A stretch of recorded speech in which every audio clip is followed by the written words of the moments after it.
How's it going? I'm Giacomo, a sommelier and a mixologist, and tonight I have a special guest from Italy, Edoardo, which is a sommelier as well. Ciao, Giacomo. Ciao. Edoardo, you want to introduce yourself a little bit? Yeah, I used to live in Toronto, Canada. I recently moved back to Italy because of the pandemic that's going on. But I became a certified sommelier around 2.5 years ago through the Court of Master Sommeliers. Since then, I've worked in the wine business. And I'm happy to join you in this conversation today. Very happy to have you. So today we're going to analyze a bottle of Chianti, precisely Chianti Classico, Rocca delle Macie 2018 from the Zingarelli family. Let's start talk about the Zingarelli family a little bit. So Italo Zingarelli is the founder of the Rocca delle Macie, the winery. Was founded in the 70s. He was a big movie producer in Italy, apparently, of spaghetti western. One of the most famous movies that I found, it's they called Me Trinity and Trinity Still My Name, both. It's a famous spaghetti western in Italy with Bud Spencer and Terence Hill. And just a little curiosity about the winery. Now Edoardo is going to explain you the difference between Chianti and Chianti Classico, and I'll keep the bottle for you. So Chianti, we can assume safely that it's probably the most famous wine of Italy, known all around the world. I bet there's not anyone in the world who doesn't know Chianti. The difference between Chianti and Chianti Classico is very simple. So Chianti, it's basically a general area in Tuscany where the producers are allowed to make a wine with the label Chianti, and it's obviously a DOCG. Chianti Classico is basically a minor region within the Chianti area.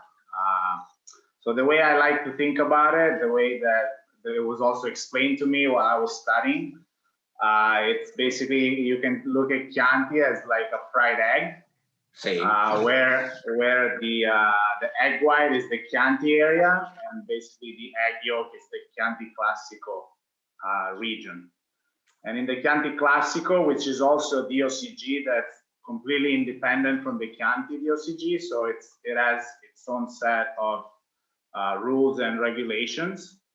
The Chianti Classico region, basically, it's spread within Florence, the city of Florence to the north, and the city of Siena to the south. So only a few communes are allowed to produce Chianti Classico.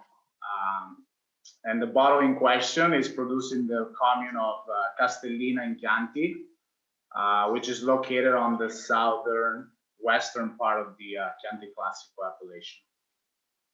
Fantastic, thank you, Edoardo. And I'll add a little note to find out a Chianti Classico in the LCBO or anywhere pretty much. You just need to look for the rooster up here. That's the main difference in the bottle. Usually regular Chianti doesn't have the rooster, correct? Yeah. I was reading a story about the Black Rooster because I didn't know the story behind it.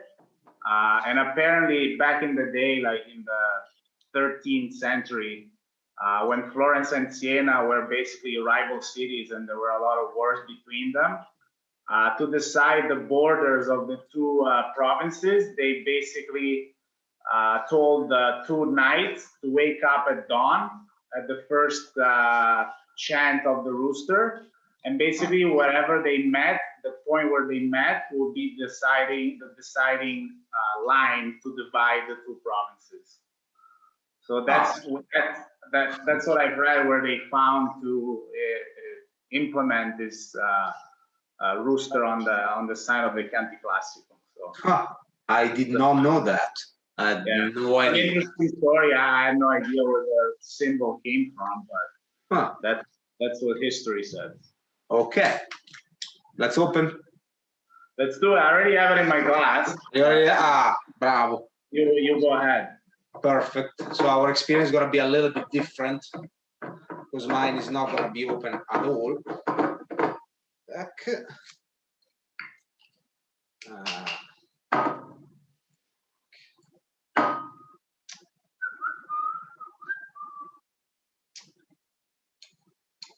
White.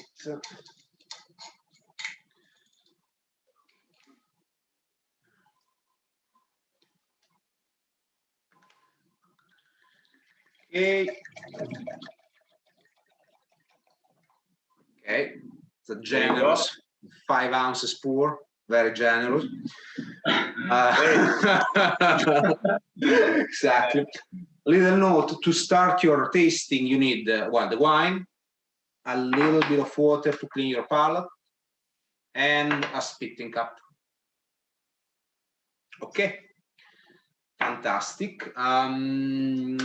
Edoardo, what do you want to do? Are we going with the nose or are you going with the color? Which one you prefer? Either way, if you want me to start, I can start. You start because you're the guest, so you can start. So regarding the color, I always keep a white sheet just to make sure I have a contrast with a white surface. Probably it's hard to see right now, but I can just use my words. So I can see the color. It's first of all, the wine is clear, so I don't see any cloudiness or any sediment. The color, I would describe it as a dark ruby color. Fantastic.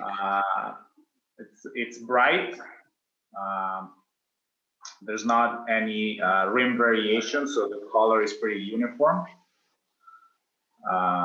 So that tells me that it's a young wine.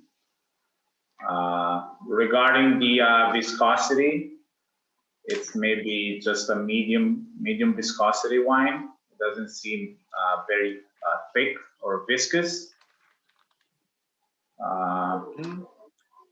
Okay, I'm gonna start to write down. You said ruby. Yeah, it's a dark ruby. Maybe it's got just a hint of purple, which also could come from the 5% Merlot that's included in this wine. But I would definitely call it a dark ruby, both at the core and at the outer rim. Okay, and we said brilliant as well. Yeah, bright, brilliant, yeah. Bright. Fantastic. Okay, do you want to add anything else? That's it. Okay, perfect. And I'll go with the nose. By the way, I'm using the Court of Master Sommelier deductive tasting form that you can download in the link. It's free, very easy, and it helps a lot in case you're new to this. Okay, I'll go with the nose. Go ahead. This might be different between you and me because I just opened it. You had it open for probably a little bit. Mine's been open for maybe a couple hours. Then probably yours is going to be more intense. Well, let's give it a try.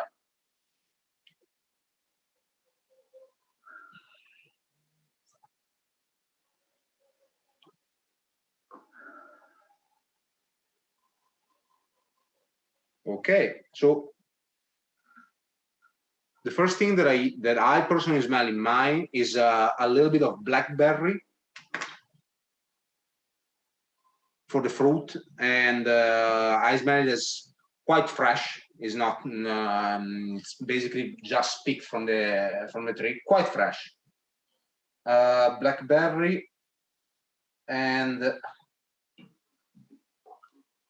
fresh. I also smell the classic tomato leaf that you find in most Sangiovese a little bit. Yeah, it has like a leafy character. Yeah, definitely. Which is very distinctive to Sangiovese. Very. And then a little bit of that meat character, that meaty character. I call it cure meat or blood, but it's closer to cure meat. I will stop there. I don't want to put too much stuff because this is a beginner thing. So I'll stop with 3. But I'll also add, if you have something to add, I'll add it in a second. Yeah. Yeah, of course. tomato leaf and cured meat. But if you have anything that you have to add to the nose, I'll write it down with a blue pen. Well, maybe another distinctive quality that I always find in Sangiovese, it's like a sour cherry type of fruit. Yes. So when I encounter somewhere close around a sour cherry with a leafy quality, it's already leading me down the Sangiovese path, which, you know, could be indicative, but not always the case. Yeah, for sure. Yeah, perfect. Okay, now you go with the fun stuff, the palate. So for the palate,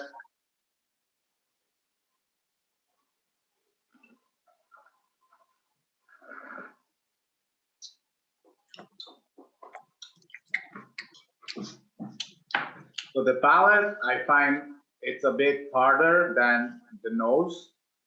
So while on the nose, you still smell like a lot of fresh fruits. On the palate, it gets even fresher. So what sticks out the most for me is the acidity of the wine. Okay. So I would still call on the palate more of like a red berry, more like a red currant, still kind of like tart cherries palate. And on the finish, you still get that leafy character on the finish. So you get more of like a dried herb, kind of like oregano or fresh tobacco kind of leafy finish. For sure. I definitely taste also a little bit of black currant and blackberry. It might be also for the Merlot that you mentioned earlier a little bit, but yeah. Definitely. So we forgot to mention that in Chianti Classico, the minimum of Sangiovese has to be 80%. But obviously the rest of the 20%, that, you know, the difference, producers can decide to use either international varieties such as Cabernet Sauvignon and Merlot, or even autochthonous varieties such as Canaiolo and Colorino, which are only cultivated basically in Tuscany. Yeah, the famous Super Tuscany current with all the... Another thing that I just remember, I don't know how, because I probably read it recently, it's that the Chianti Classico can just use red grapes, where the other Chianti allows up to a 10% of white grape, which is interesting, but not fundamental maybe. Yeah. Yeah, back in the day, that's the reason why a lot of people decided to produce Vino da Tavola that after became IGT. It's because they didn't want to include white grapes in their blends. And so it basically became, they started producing wine that were outside the Chianti Classico rules. Wow, okay. Then I'll go with the acidity, that for me is one of the most important parameter for food pairing, my personal thing, but let's go with that.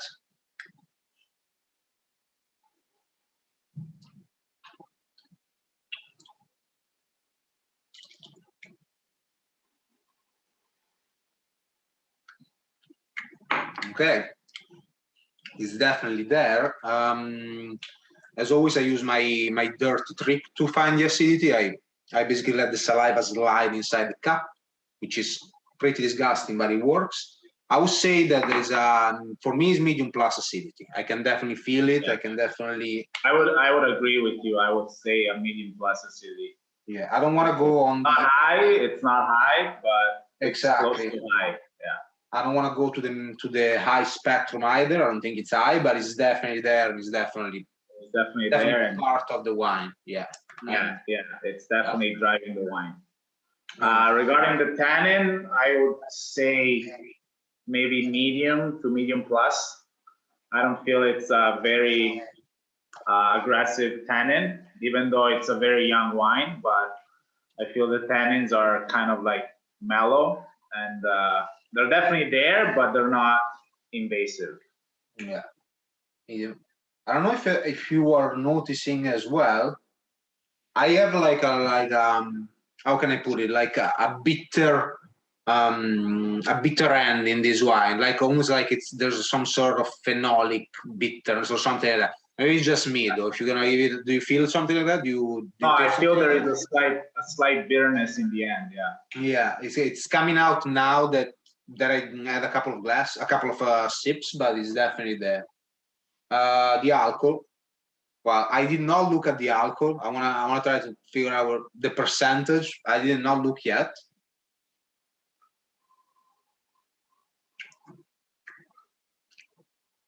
Okay, for the alcohol, I actually like to swallow the wine because I don't recognize I don't recognize alcohol when I spit, but when I swallow, for me, it's clearer if alcohol is there or not.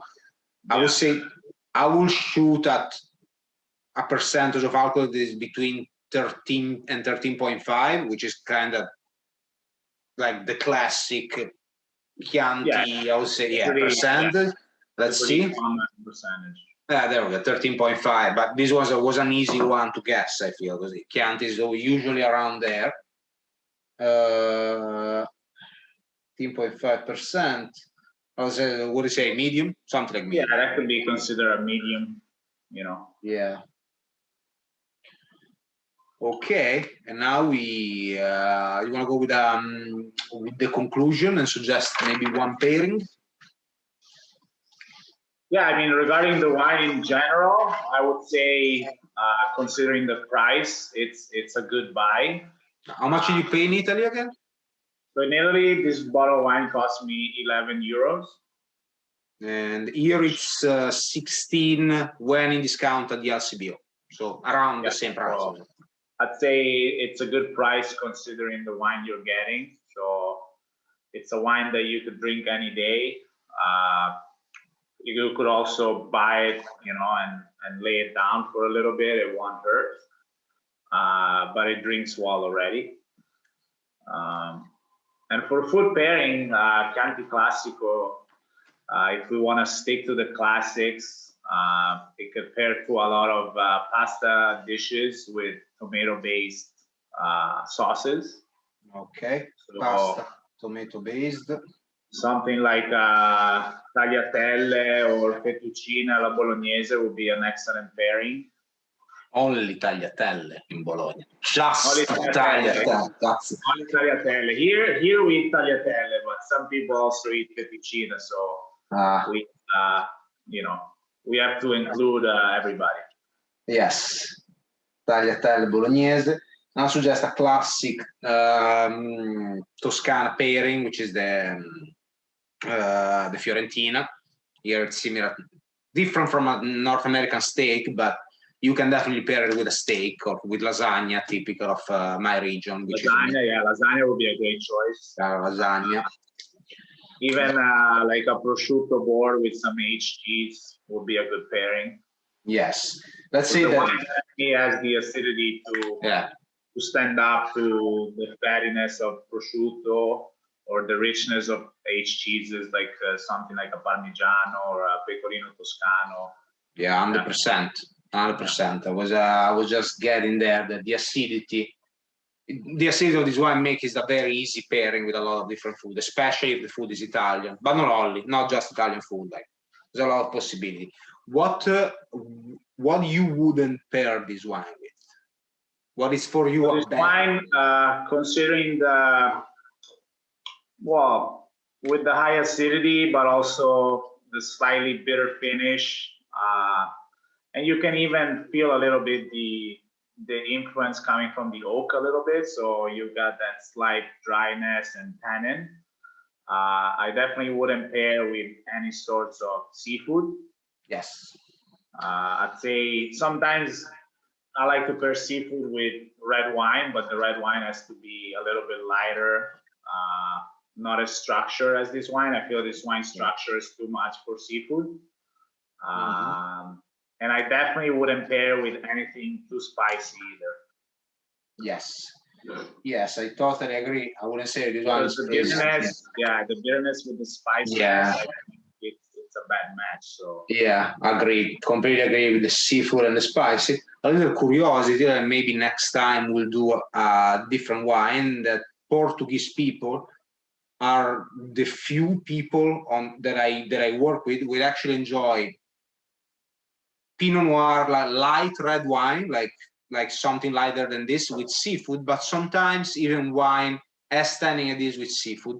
But that's the only exception that I know. That have this particular taste for this metallic taste that you get with white seafood, very light, and this kind of wine. Yeah, which is a cultural thing. Like, it doesn't really make sense on paper, but if you're grown up in a certain color with certain food, it makes sense. So for them, I mean, if your palate is used to it, then it's easier for you to drink it. But yeah, but maybe next time. We'll talk about it another time. Okay, Edoardo, thank you so much again. I personally hope to see you back in Toronto, but yeah, well, yeah. Let's see how this pandemic goes on, and maybe in a few months, if we have the vaccine and we're ready to go, maybe. Same. I'll come to Italy as soon as the vaccine is there. I might come to Italy earlier to get the vaccine there, in case it's there. But this is outside the wine world. Let's talk about it another time. Yeah. Thank you so much. Bye. Thank you, Jaco. I'll see you soon.